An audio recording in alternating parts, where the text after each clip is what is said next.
Hello guys, I am social media. Here all topics for medical laboratory technician is here, so let us play the video.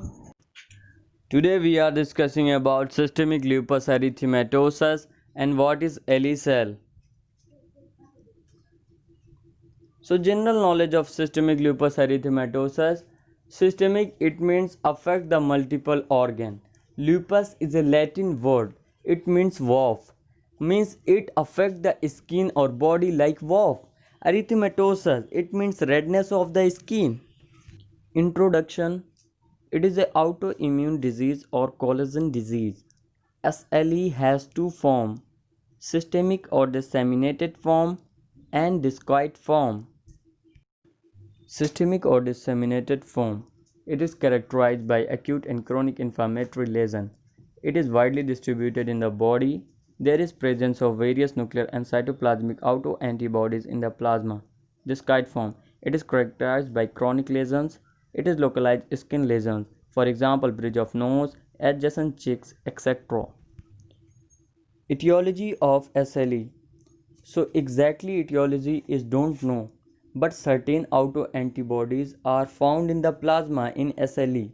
First, anti-nuclear antibodies, second, antibodies to double-stranded DNA, and third, anti-Smith antibodies. These three antibodies are present in SLE diseases.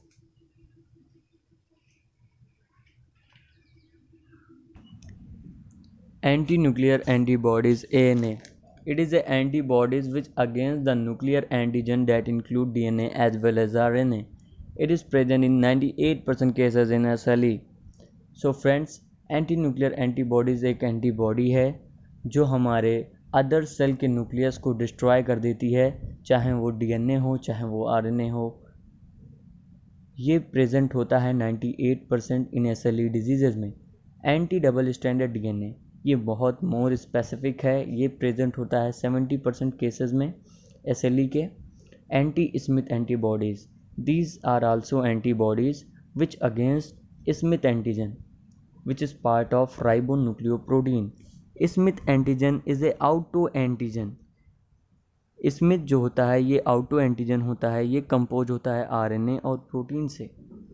तो it is specific but present in 25% cases in SLE.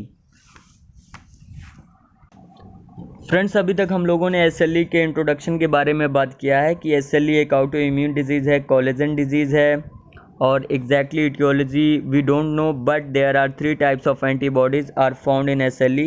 First one is ANA, second is anti-dsDNA and third is anti-SM. So now we will discussing about definition for SLE. So when a person have lupus erythematosus, one of the collagen disease having an abnormal plasma protein that cause swelling and breakdown of blood cell nucleus in vitro. This degenerated nuclear material will be attract for phagocytosis, particularly in neutrophil which engulf these nuclear mass. So दोस्तों, जब किसी person को lupus एरिथेमेटोसस होता है तो उसके जो plasma protein होते हैं वो एबनॉर्मल हो जाते हैं और वो कॉज करते हैं स्वेलिंग और ब्रेकडाउन करते हैं अदर सेल के न्यूक्लियस को। जब ये अदर सेल के न्यूक्लियस को डिस्ट्रॉय करते हैं दोस्तों, तो उस डिस्ट्रॉय न्यूक्लियस को ही कहते हैं डीजेनरेटेड न्यूक्लियर मटेरियल। अब जब ये डिस्ट्रॉय हो गया है दोस्तों, तो इसे इम्यून सिस्टम फैगोसाइट करेगा, स्पेशली न्यूट्रोफिल करेगा, जो इसे इंगल्फ कर लेता है। The resultant phagocyte and inclusion material is termed an LE cell. जब न्यूट्रोफिल इस डिस्ट्रॉय न्यूक्लियस को फैगोसाइट करता है दोस्तों, तो इसी इंक्लूजन मटेरियल और रिजल्टेंट को एली सेल कहते हैं। The LE is a chronic sometime fatal disease of unknown etiology. Earliest symptoms इसके अपीयर होते हैं after intense exposure to sunlight. Leukopenia, thrombocytopenia and an elevated sedimentation rate are some clinical sign of this disease. तो दोस्तों, इसके कुछ sign है, ल्यूकोपिनिया, thrombocytopenia या फिर एलिवेटेड सेडिमेंटेशन रेट, इसके सम क्लिनिकल साइन हो सकते हैं इस डिज़ीज़ के। इन दिस फिगर दोस्तों एक डैमेज सेल है जिसके पास एएनए आया, एंटी न्यूक्लियर एंटीबॉडीज़, और इसने क्या किया, इसके न्यूक्लियस को डिस्ट्रॉय कर दिया। जब इसका न्यूक्लियस डिस्ट्रॉय हो गया दोस्तों, तो इसी को एली बॉडी कहते हैं। अब ये एली बॉडी जो है न्यूट्रोफिल के द्वारा फैगोसाइट होगा। अब जब कोई एक न्यूट्रोफिल मान लिया आया और इस एली बॉडी को फैगोसाइट किया, तो इसी इंगल्फमेंट और इसी न्यूट्रोफिल को एली सेल कहते हैं। Now we discussing what is LE cell. LE cell is a neutrophil or macrophage that has engulfed the denatured nuclear material of another cell. The denatured nuclear material absorbed hematoxylin because they are basophilic particle also called LE body. So friends, LE cell neutrophil हो सकते हैं या फिर macrophage हो सकते हैं जो engulf करते हैं डिस्ट्रॉय न्यूक्लियर मटेरियल को दूसरे सेल्स के।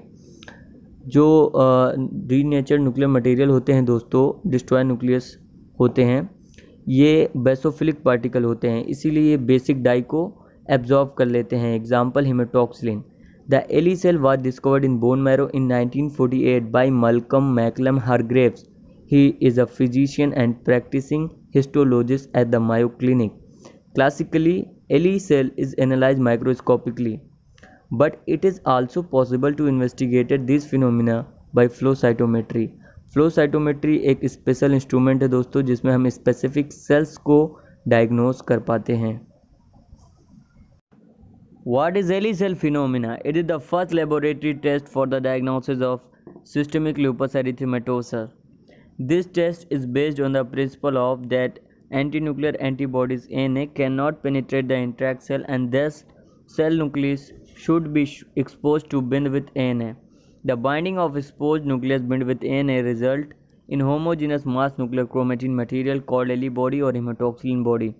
सो दोस्तों, इसका जो प्रिंसिपल है उसमें यही कह रहा है कि एंटी न्यूक्लियर एंटीबॉडीज़ वो पेनिट्रेट नहीं कर पाता है इंट्रैक्ट सेल को, और इसीलिए अदर सेल के जो न्यूक्लियस होते हैं वो बिंड हो जाते हैं एंटी न्यूक्लियर एंटीबॉडीज़ के साथ।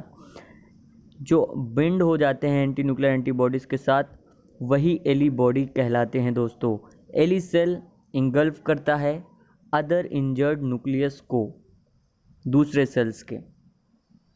तो ये सबसे बेसिक प्रिंसिपल है डायग्नोस्टिक टेस्ट का। Basic demonstration of LE cell. So first one is blood sample is collected. It can be bone marrow sample और venous blood sample. Second, exposure of nuclear of blood leukocyte to ANA. हमें exposure कराना है दोस्तों leucocyte के nucleus को ANA के साथ। फिर देन एनए जो है एंटी न्यूक्लियर एंटीबॉडीज़ ये बाइंडिंग करेगा उस न्यूक्लियस से। फिर then phagocytosis will be occur if this mass is engulf by neutrophil. अगर ये जो इंगल्फमेंट है दोस्तों न्यूट्रोफिल के द्वारा हो रहा है तो इसे एली सेल कहेंगे। अगर ये इंगल्फमेंट दोस्तों मोनोसाइट करेगा तो इसे टार्ट सेल कहेंगे। तो ये इंगल्फमेंट के ऊपर है कि ये एली सेल बनेगा या टार्ट सेल बनेगा। इफ़ न्यूट्रोफिल इंगल्फ करेगा दोस्तों तो ये एली सेल कहलाएगा।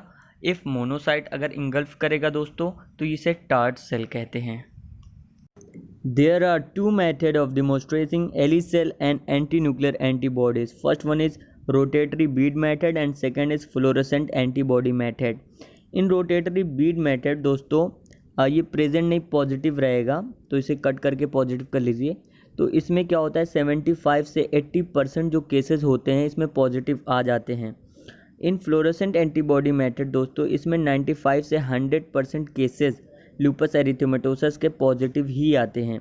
सो fluorescent antibody method is the best compare to rotatory bead method.